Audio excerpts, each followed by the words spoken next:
Hi there. I'm here to talk to you today about the Kirkus paid professional review, and hopefully I will help you decide whether you should invest the money or not. So I did invest the money in a Kirkus review, and the reason that I decided to was that when I first learned about professional reviews, I noticed that they were separated from, say, the reviews you get on Amazon or something like that. They're completely in a different category, and they are by professionals. They are unbiased. You never talk to your reviewer, and you're never going to know who they are. They're done by librarians or professional journalists. The company that I used was Kirkus, and the reason I use Kirkus is they have a really big online presence, and so I looked into them, and they go back to the early part of the last century. They had been reviewing books. I went on and looked for my favorite books that were published before I was even born. I'm a children's book writer and illustrator, and as part of my college education, I studied what other authors and illustrators have done. And so I looked up those really famous books that were published in the 40s and 50s. And sure enough, they had Kirkus reviews that were done way back in the 40s and 50s. And those books are still, you can still go on Amazon or, thrift books and find those for sale. They're still being republished. And I also looked up some of my favorite artists at the time that I was in college, Jan Brett, Eric Carle. They have multiple books on there.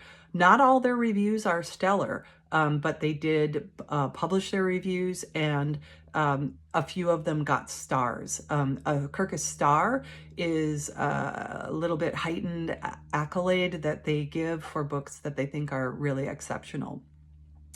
Now, when you pay for your review, it is, it's an investment. It cost me over $400 to get a review a couple years ago, and it hasn't gone up a whole lot from that. It's still about that. And then it takes time.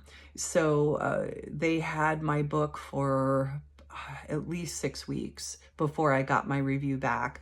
And then that moment when you get your review back, it's totally private. You are notified, you download the review, you read it, and then you decide at that moment whether you want that public or not.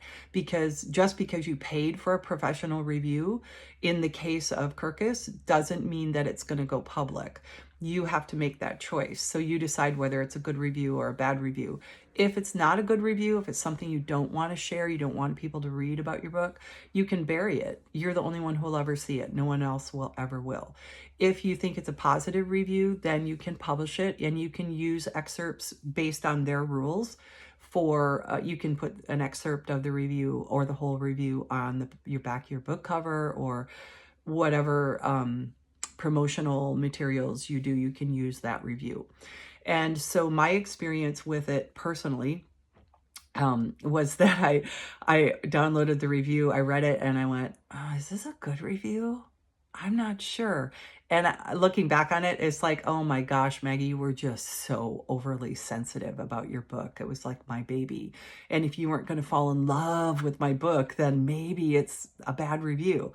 But luckily, sanity overrode those emotions. I reread the review a couple times. It was a positive review, and I decided to publish it.